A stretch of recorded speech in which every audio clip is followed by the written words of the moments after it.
Hello, my name is Connor Pulley. I'm going to be giving a speech, an informative speech, about the Infinity Stones of the Marvel Cinematic Universe. My assumed audience would be that of Marvel fans and people interested in superhero movies. The topic would be the significance and overall capabilities of the Infinity Stones in the Marvel Cinematic Universe. The main purpose would be to educate and to entertain the audience. After all, that's what the films are for as well. And the specific purpose of the speech would be to explain the significance of each of the stones and their individual abilities. The central idea would be to understand the relevance of the stones in shaping the film saga. They're used throughout the movies as a conduit for the story and as a point of character development for many of the different heroes and villains and in-between characters. My introduction would start off with the orientation. We begin at the dawn of the Marvel Universe, where individual stones are created and begin to shape the lives and events of an ever-growing story. The motivation. Place yourself into the lives of these heroes and pivotal characters as they try to understand, protect, and harness these powerful objects. My rapport would be, like you, I am also a Marvel fan. Shall we dive into this vast universe and examine what makes these stones the cornerstones of the films? First, I would explain the Space Stone and its role in the MCU. It is the first one introduced in the movies, and it is first introduced in Captain America. It's used as a conduit in that film because when Steve Rogers, Captain America, first goes through the Super Soldier program, he starts off as a sort of puny kid, goes through the program, and then comes out a superhero. He has superhuman agility, strength, and stamina. The stone is used in the film as a conduit more so for the villain, which is Johann Schmidt, which is the Red Skull. He works for the Nazis, because it's set in World War II, obviously, and he is a bit of a fanatic, obsessed with mythologies from around the world, believing all of them to be anchored in some degree of truth. Most of all, he uses a lot of stories of Norse mythology, including the Tesseract, which, according to legend, was supposed to be the jewel of Odin, which is the king of the gods in Norse mythology. It was the jewel of his treasure room, and they believed that it had fallen down to Earth, and many people were looking for it. Well, the Red Skull finds it in a small German town, and uses it to advance the Nazis' position, as well as his own science organization, Hydra, a lot further in the war.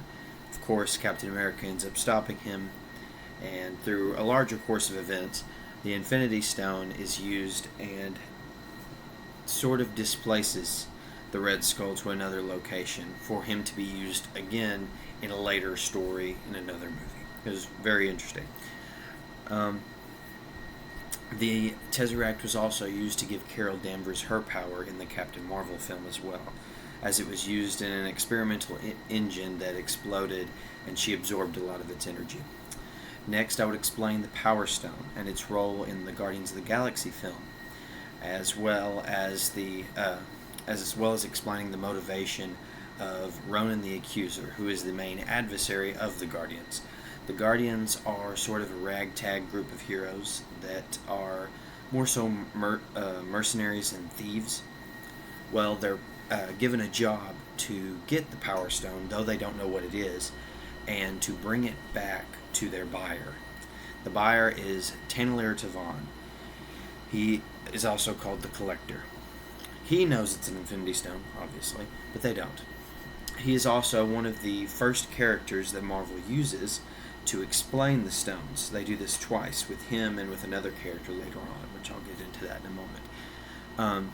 Tannelir Tavan explains how the stones were created at the very dawn of the universe, and as the universe came into creation, sparks flew off and caused these stones. Each one controls a specific aspect of reality, or of the universe.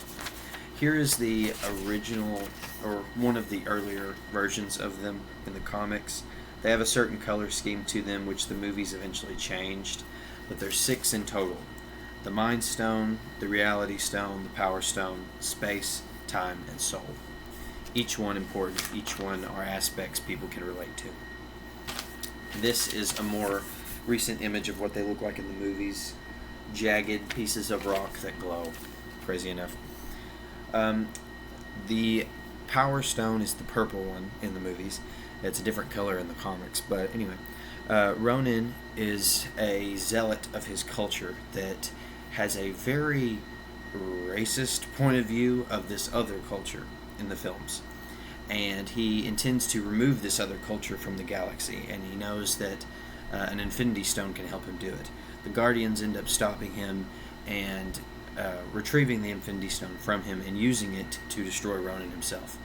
The stone is used for multiple reasons in that film, as well as the purpose for the villain and a deeper dive into some of the heroes, because it's a very powerful object and not anyone can hold it, but one of the Guardians does, and it's how we find out that that one character is actually descended from a much more powerful race. Then we have the Time Stone. We see a deeper dive into it in Doctor Strange. This is where that second character gives another deep dive into the origin of the Infinity Stones and how they were created. This character doesn't do that in that film. I should correct myself. He doesn't do it in that film, but he is still part of the Doctor Strange kind of side of these stories, but he is the second character to do that. And he does that in Infinity War, I believe. His name is Wong. He is the caretaker of this really interesting house. Anyway, but the stone is used in the Doctor Strange film as they really play around with the time stone, with the fact that it's time. There's obviously it's nothing time travel, but very much time manipulation, and it has a very Mandela effect to it, the way they use it, but it's used mostly for character development of Doctor Strange. He's a surgeon who was very kind of full of himself, but he's in a car accident that damages his hand, so he can no longer perform surgery.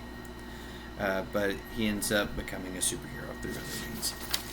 Next, there would be the Mind Stone, which creates the most powerful Marvel character in the films, which is Wanda Maximoff, and her later husband, the Vision, and is used as the purpose for a villain, Loki, in the first Avengers movie, which assembles most of the most famous characters of the films. Then we have the Reality Stone, which is used as a kind of method of explaining Thor Odinson's family in Thor the Dark World, as well as kind of giving a more interesting approach to Thor's love interest, Jane Foster, as she becomes, it's different from the other stones. It can create itself in a more liquid form rather than solid, and it sort of is absorbed into Jane Foster, and she becomes kind of sick. And Thor, for the most of the film, Thor the Dark World, it's used as a method of as the main purpose of the story, of her more so getting her cured, less so about the actual capabilities of it. It's used for the villain too, but the villain was never very popular with people. The Soul Stone, one of the most interesting and most curious and least informed. It mostly centers to increase this character's popularity in the film, so this would be Thanos. But for the longest part, after people find out where all the other Infinity Stones are, everyone, including fans, are wondering where the Soul Stone is, and they actually do explain where it is later. It's on a planet called Vormir, which is just the name of some planet that the director and others fished out of the comics to kind of be like, hey, here's this. But anyway, it's used mostly as a very big tool of mourning. A lot of fan favorite characters die because of that stone being the method of it. So the Red Skull was displaced by the Space Stone. He was displaced to Vormir. You learn that the stones are, to a certain extent, are alive and decide who can and cannot use them. And they deemed the Red Skull unworthy and sent him there to guard the Soul Stone. It is also where Natasha Romanoff dies, the Black Widow, as well as Gamora, one of the Guardians of the Galaxy. there is so much deeper that you can go with these stones and with the movies themselves. Overall, we see why the villainous characters like Loki, Ultron, Ronan, and eventually Thanos see these stones, seek them so aggressively. They are universe builders and breakers. They tell their own stories with like Wanda and the Vision. They are the start of many other favorite characters and the end of others. So now, hopefully, you see that there's a lot more to these simple objects. Exciting stuff, right?